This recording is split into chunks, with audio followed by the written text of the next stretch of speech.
More honest than I should be. They know all the things.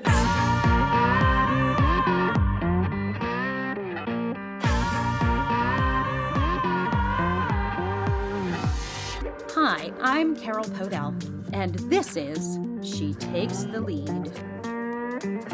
Hi, party people. It's Carol. I haven't been on here in a while, and it's a little frustrating because I love coming on here and I love talking to you guys, and it's always such an honor. And I have been sick and I had stuff going on, and it's really the workflow has been a little tough for me, but I'm pushing through it. I'm practicing what I'm preaching, so I'm coming on here. I've been doing a lot of exciting things, and I have a lot of cool things coming up for the new year. I'm working on a program and workshop and a whole bunch of things that I'm really excited about with the podcast and some offshoots and motivational speaking. And I'm really, really excited about all of it.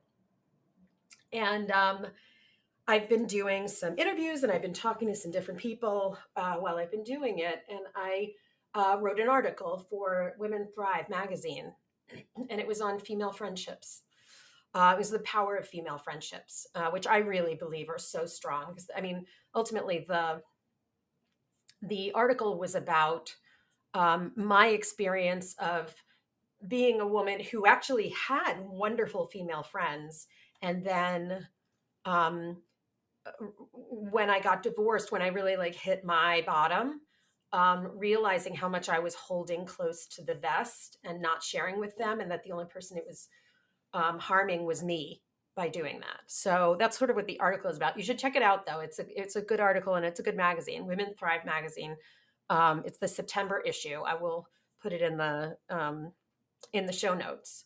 But I've been talking a lot about this, and I talk a lot about this. And what I wanted to talk about is, I've been asked a couple of times, like, what's the most important thing when you're trying to make a big change in your life, when you're trying to like really go to that next step, whatever that is, whether that's professionally and you want to change careers, or personally, and I don't know, you're going back into the workforce maybe, or you have like a new venture, like a personal thing that you want to really achieve now. The kids are in school or what have you. It doesn't really matter the thing that's about you. It's really like the structure of what you need to really get there. And the first answer I give is my tribe. Like, I keep getting asked this question: what is it that helped you the most? What is it that helps you the most? And I say my tribe. And it's kind of a shitty answer, not because it's a shitty answer. Of course, it's a wonderful answer, but it's not actually a helpful answer to you. That I'm saying my tribe, because it's like, well, okay, what does that mean? So I actually wanted to explain what that means a little bit for me. I consider my tribe in three buckets. Don't tell them they're buckets. Don't tell them that my people are in buckets. But I have my kind of positive truth tellers. Um, and they're the people that I go to if I have something that's like, I have an idea of something that I want to try that's new, that I'm not even confident or comfortable saying out loud, but I know they're safe for me to say it and that they will support me. But I also know that they will be honest with me about my perspective on it, or the reality of actually doing it, not just rah, rah, you go. So I'm going to give you an example. When I was starting this podcast, I reached out to a friend of mine saying, hey, you know what? I want to have a podcast. I want to do a podcast. And I was in the middle of so much. Like, I think my mom had been in the hospital, and there was other health problems. Like, there was a lot going on in the house, in the family, in my life. My work was really, really busy, and I was really overloaded, but I was also really um, not doing anything that was significant. I felt was significant enough for me. And so her first response when I said I want to start a podcast wasn't, oh my God, that's amazing. It was, have you listened to podcasts? Because we don't really talk about podcasts to any great degree. That's not really just what we talk about. And it made me giggle a little. And I was like, yes, of course I listen to podcasts. And but the reason why you want that friend, that person in your bucket, is because you want that person who's going to challenge the idea just enough for you to think it through properly. Like just enough for you to say, okay, because if I had responded, no, I've never listened to podcasts, or "Oh, okay, I listened to them a little bit," probably that friend would have said, okay, Carol, maybe listen to some podcasts and sort of see what it entails, see what it entails a little bit before you go forward and do this deep jump. Um, and then she said, "Ra, that's amazing. I'm so proud of you. That's so cool." So you need those like positive truth tellers who are going to like be honest with you. They're going to be super positive and really have your back and be excited, but um, they're going to tell you the truth too. Then the second one is you need your like minded people. So your like minded people are not necessarily your positive truth tellers. Your like minded people are people who are like minded, who, if you're an entrepreneur and you want to like bat through everything, you can call them and say, all right, I'm in it, and I just need to talk something through. Or one of your like-minded people is, um, I'm working through a technical issue and I'm frustrated. If I move the A wire will to the B wire, will the B wire get messed up? That's a like-minded person. A like-minded person can also just be someone who's kind of on your same page about what you're wanting to do to change. So if you're looking to build a business or looking to change your career. There you go. Looking to change your career. A like minded person could be someone who is also looking to change their career. It could be someone who's in the middle of changing their career, or it could be someone who has done something similar in another area of their life. So it could be someone who went from, like me, really, who went from being married and not and being told not that, well, being told that my partner didn't want a baby, and for me to move forward, I had a decision to make. But the transition, once that happened, was my entire life changed because I knew I wanted a baby. And the transition between that, there were a lot of pieces that are very similar to looking for a new job. I mean, looking for a new boyfriend is I know that sounds a little bit off center, but it's not totally off. You can relate things that are not necessarily topically relatable, and that's really what those like-minded people signify. And they don't have to be friends. You don't have to be like buddies. Also, they can just be like-minded in entrepreneurship. You're both like trying to create a six-figure business that you can do from your home. I mean, everybody's trying to pick that, but um, it's that kind of person. And they don't have to be a friend. They don't have to be a mentor. That's not who this group of people is. They're like-minded individuals. You can find them on LinkedIn. They can be resources that you met through Facebook, a friend of a friend that you connect with, anything. But those like-minded people are very helpful. And then the third bucket is you need your workshops and your resources. It's partially why I'm putting together these other programs, frankly, because I think that these are helpful, and my experience over time of making these big changes. People ask me about it. They ask me what I did and how I changed my career. I mean, I had an executive producer from ABC News literally call me. He was far more senior than me, asking me how I changed my career. And we talked about it because he was considering it. So, you don't really know what anybody's doing or going through. So I'm putting together this program to kind of help, but which will be on my website. You can check it on my website. Um, but the resources that you need to make a change are different. They may be different than the regular resources that you use. Like um, I was in television and I had a whole library. I mean, now it's all on my Kindle, but I had a whole library of theater books, books on television, books on the history of filmmaking, books on the history of of acting, everything.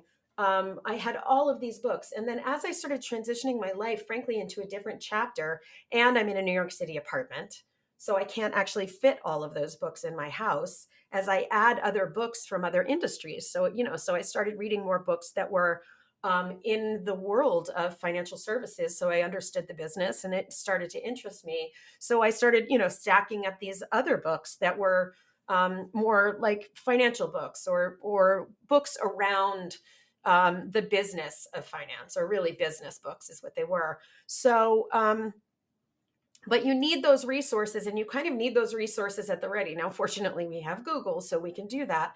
But you also want to use those resources strategically. You want to go to the excuse me. You want to go and seek out a class, maybe, or maybe a mentor. And like I said, the like-minded people that you're looking for in your second bucket are not the mentors. The mentors should be in the third bucket of resources, because mentors can be so many different people. Mentors are people who you've met along the way who have taught you things. Mentors are people that you hire that know more than you do, who you are paying them money so that they can teach you what they know. And mentors are sometimes friends. And sometimes those mentors, their other parts of their lives are not anything that you want, but they have this thing, they have this one thing. And the reason why they're so important is because they start to um, get you aligned realistically with where you want to go. They're in that world. So they know they're seeing the day to day. So even if they're just talking about their own world, you're hearing what that sounds like. It's almost like growing up at the kitchen table of a family business, and you understand the family business because you're just sitting at the kitchen table. Similarly with mentors, with building those things, and then also you can talk to them and you can say, um, I'm looking to do X, or I'm not sure where I want to be in X, but I'm looking to do Y. And they can help guide you. And, you get the right mentors, and it makes a big difference. And then also, by the way, once you're in the role, the job, the situation, the relationship, the move, the whatever, you can then they also are a resource as you come up with things that you will as you come up with hurdles that you inevitably will come up with in life, really. Um, that um, and you have somebody you can talk to on potentially how to fix it or address it, or turn it into something different. And that's also quite important. And you've now developed that relationship. And if you do this like this, over time, you find that you have these different people in different areas of your life that you have actual relationships with. Like, I'm not saying you should use everybody in these situations. No, everybody's getting something out of it, obviously, and if it's not a connection, it's not a connection. If this person has what you want, but you're not feeling it and you're not wanting to get too close, then maybe that's the right response. Some of the people that I have built in these buckets have been very dear friends, and some have been exactly what I said they were. Whether that I've hired them, I've become very good friends with people that I started out hiring, and I've also become very good friends with people who have mentored me. I've become very good friends with people who I have mentored. And I've also not been friends with plenty of like minded people in my life that I had a time and place where I was learning and growing, and they were learning and growing, that really worked out. And we vibed at that moment while we were doing that thing. And that's what we had in common. And that's how we, moved. And then we went on to something else. And you will know when you meet those people, you will. It's really about authentic. This is really about authentic connections. Like, this is when you're being honest with what you want, you're clear on what you want, you've started to strategize how you want to get it and where you want to go. And part of doing that, the preparation for that is talking to some of the people in your like-minded group, and the afterwards, where you're trying things out and maybe shifting and moving a little bit down the path a little bit differently than you were expecting, and onward. So when I said tribe, that's what I meant. That also is like my besties, like my girls, like my boys, like the ones that I've just known for years, and we have a shorthand, and I trust them and they trust me, and they're a safe space.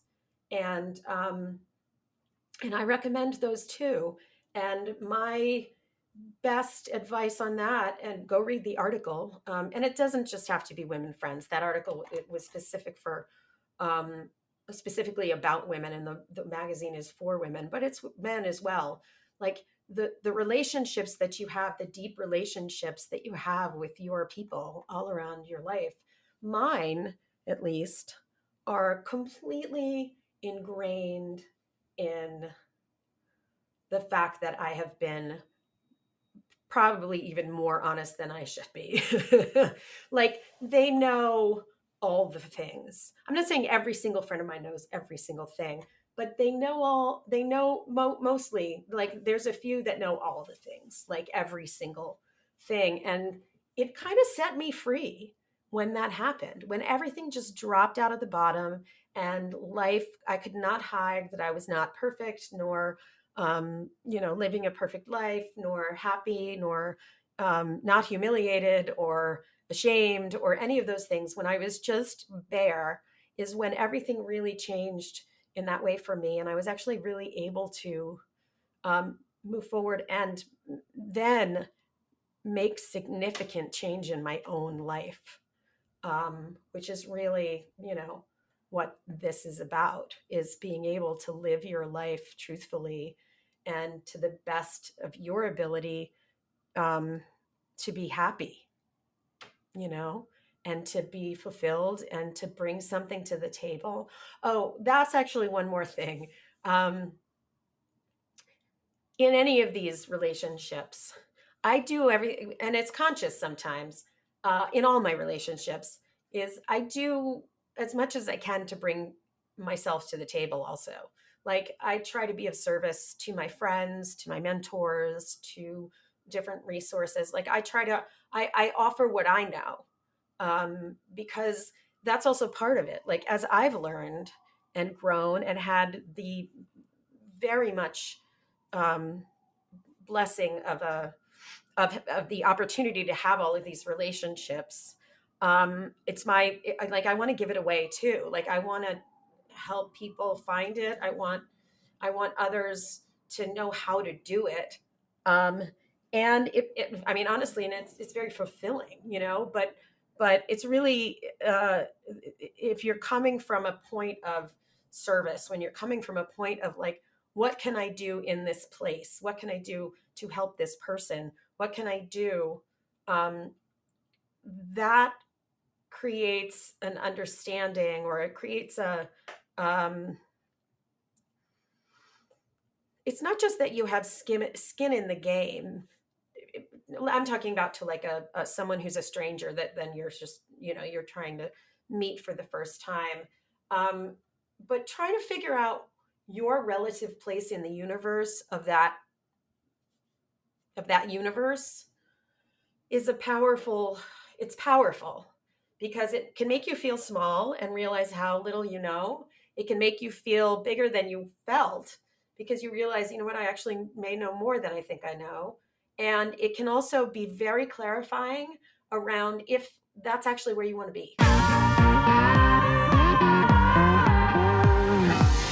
Hey, Thanks for listening. If you like what you heard, please hit subscribe. You can also find me at carolpodell.com, Instagram, Facebook, and TikTok at Carol Podell. You can watch this at She Takes the Lead podcast on YouTube. If you'd like to keep in touch, go to my website. I've got a few things I'd love to send you. In the meantime, mwah!